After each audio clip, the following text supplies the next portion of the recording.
And we are live. All right. Greetings and salutations, ladies and gentlemen, and welcome once again to the Storyteller's Corner. I'm your host, Joshua T. Calkins Truigy, also known as Byron Residius. And here we go. This is going to be a little bit of an off the usual path for myself. I do not, there's obviously a couple of new things. I'm testing out some of the capabilities of displaying graphics on screen while broadcasting. And what you'll see surrounding yours truly are just a handful of book covers of a few titles written and published over the years by yours truly. There's the very first Amelia City Story Collection, which was Roads Through Amelia. The second collection, which was In Amelia We Do Not Trust. From the Tamalarian Tales fantasy series, right here, you've got A Hunter and His Prey, which is one of my older titles, and that's why it's been showing up every Wednesday morning on Warrior Wednesdays, the fantasy-themed weekly contribution on Substack. For my Warrior Wednesdays, I've been producing that on there, or presenting it on there, chapter by chapter. And I believe next week we'll be actually presenting the final chapter in A Hunter and His Prey to the Substack audience. Right here, you'll see the original cover for a story that, for those of you who've been following along on the Rumble show and or YouTube streams on my Break Time Storytime, should be familiar. It is the original cover for A Midwestern Yankee in King Ovin's Court, which I have been presenting during the Break Time Storytime segments. And right here is the cover for The Big Tour, which is not my absolute latest publication, but my second most recent commercially published work. It is available online. You just have to do a little searching on Barnes & Noble or Amazon. You have to search for the title of the book and my name in order for it to pop up properly. Not certain why, but it's very difficult to find but when just searching for my name. It's not listed with the rest of my works, generally speaking. I'm not sure why. Then again, that's on me. I should probably reach out to the folks at Barnes & Noble and find out from them, and the folks at Amazon, why isn't this, displaying properly? But anyhow, the title of this stream is A Brief Look at Ephesians and More Substack Nonsense and Goodness.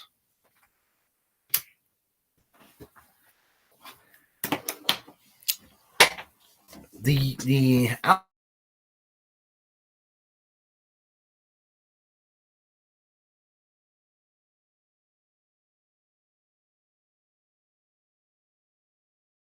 show you more of what you've been consuming in a string. If you develop a pattern of watching a particular kind of material, the algorithms are simple, kind of procedurally generated based upon pattern recognition. The algorithm picks up on, aha, you've been watching a lot of, or clicking on a lot of videos surrounding X subject matter or topical matter. So we will recommend or feed you more of that kind of thing. This is well known. This is long since been established. Nobody is unaware of this pattern establishment and reinforcement if they've been online and have more than 3 brain cells to clack together over the course of the last 10 or so years. We understand very well that algorithms are designed by their nature to try and feed into our current running patterns of behavior and keep us hooked onto any one particular platform long enough to continue engaging in that click-through behavior to bolster the numbers for website or app or service X, Y, or Z. It's attention capture. Nobody who takes themselves seriously in terms of having consciousness with their online activities is unaware of this anymore. It's become meme worthy.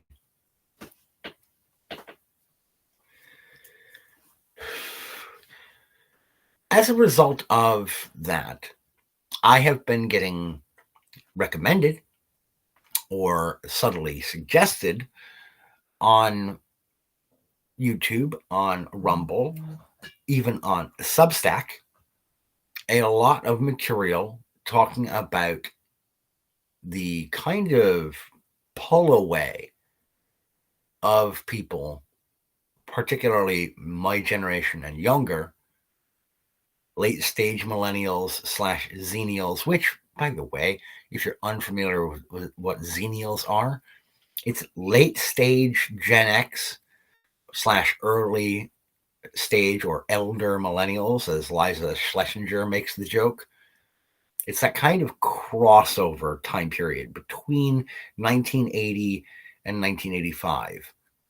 It's the very tail end of Gen X, where if you had older siblings who were firmly planted in Gen X and you absorbed any of their patterns of behavior or attitudes and perceptions of media, sociopolitical world events, what have you, you ended up adopting a large number of late stage Gen X attitudes and perceptions of the world, but with an early stage millennial aesthetic sense and capacity for technology and technological advancement.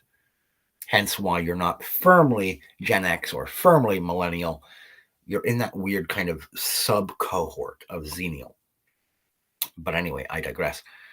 A lot of xennials, younger Gen X and elder millennials find themselves in the unfortunate position of we are finding ourselves disengaging from one another, not wanting to be attached to familial ties, to relationships. No one has any sense of duty for family. Not no one. I'm exaggerating a bit. But a lot of the videos and essays that I've been getting fed through Substack and through YouTube and Rumble surround this topic of conversation. The kind of subset arena of the culture war, wherein men and women are going at each other's throats, where there is a definitive sense of people are just pulling out of society, not wanting to engage, particularly young men, because they feel as though there's nothing in it for them. What is the point of getting attached to someone who's going to end up leaving you in the lurch, taking half your shite, never letting you see your kid, and then having to perpetually pay them out of pocket from your paycheck that you earn from a company that also does not give a shit about you?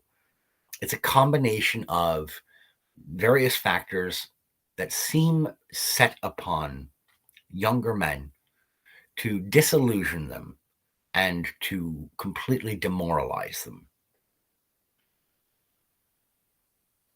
But I've been listening to a lot of this and reading a lot of these kinds of essays lately, and I find myself pulling away almost in disgust from a lot of them. It's one of those situations where it's like a car wreck. I am seemingly helpless to turn my head away from it or to plug my ears against it because I am both intrigued and disgusted by the current state of the culture and how it broadly treats young men, young women too, and particularly people who are of any kind of measure of faith. I was thinking a little bit about it yesterday, and I thought this is the sort of thing that makes me think this is exactly why we should not become, quote, company men.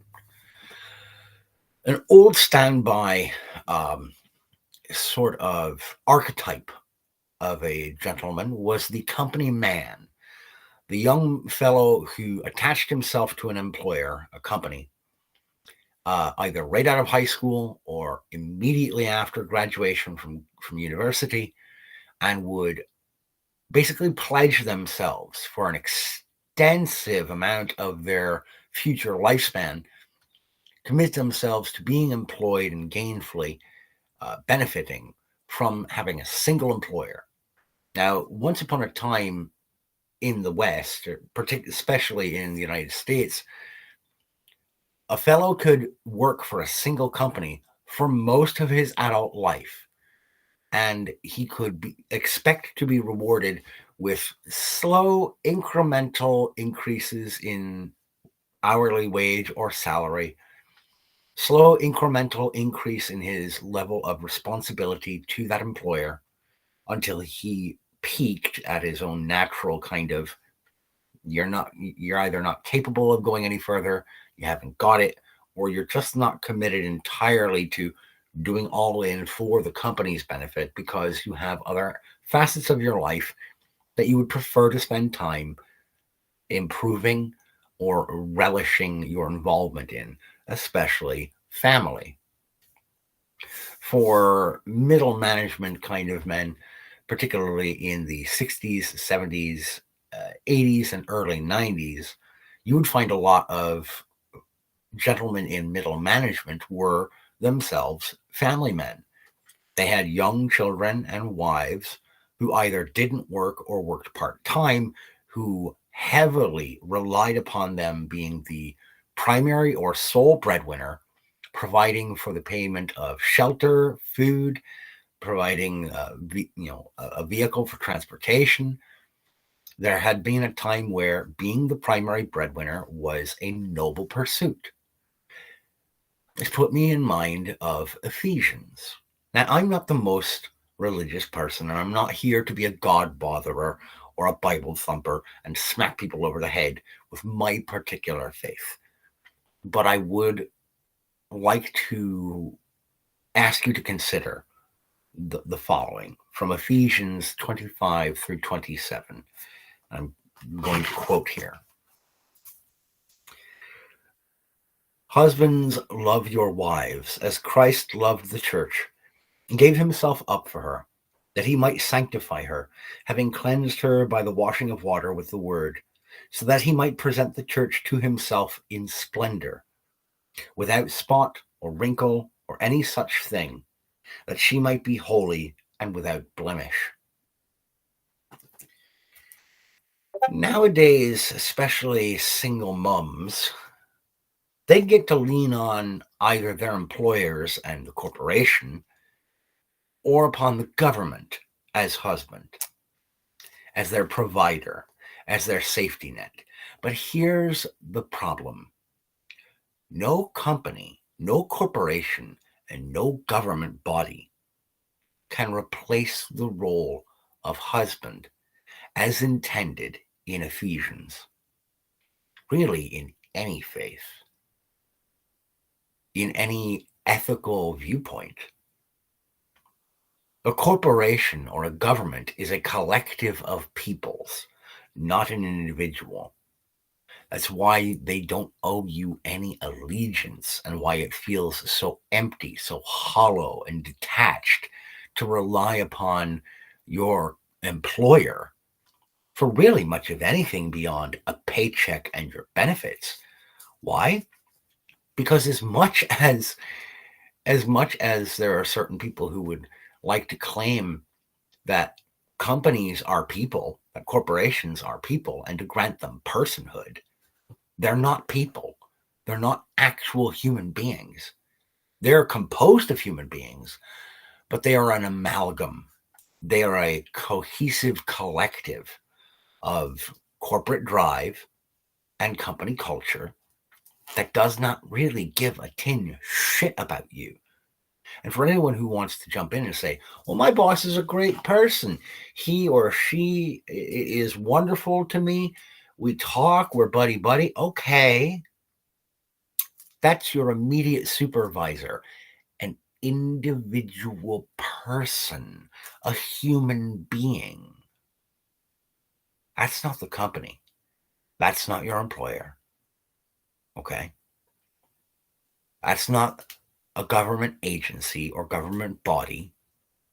You can appreciate a government employee, a caseworker or a social worker, all right? Particularly if you're obtaining services, whether they be needed or not, from a government agency. The person who is your point of contact with that agency, that outlet, or that outfit, that person is a human being, sure, and they may have a personable connection to you.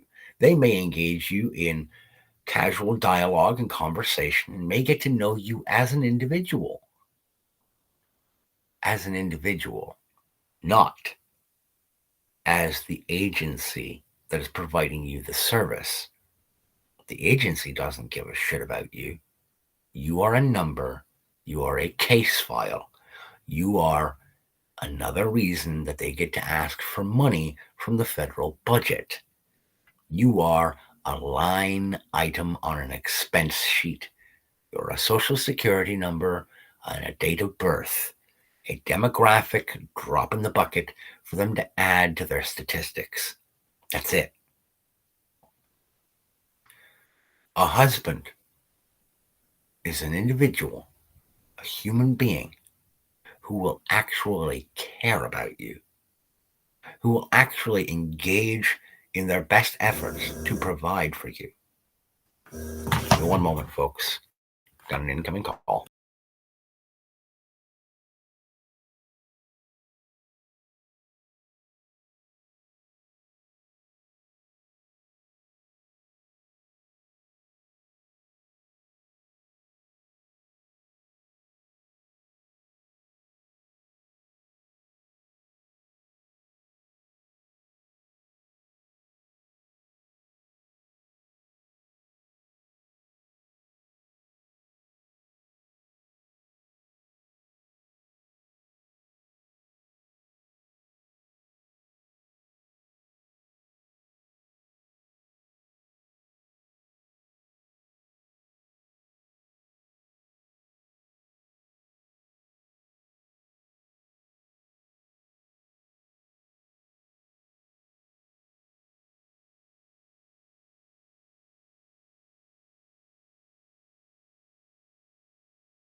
There we go.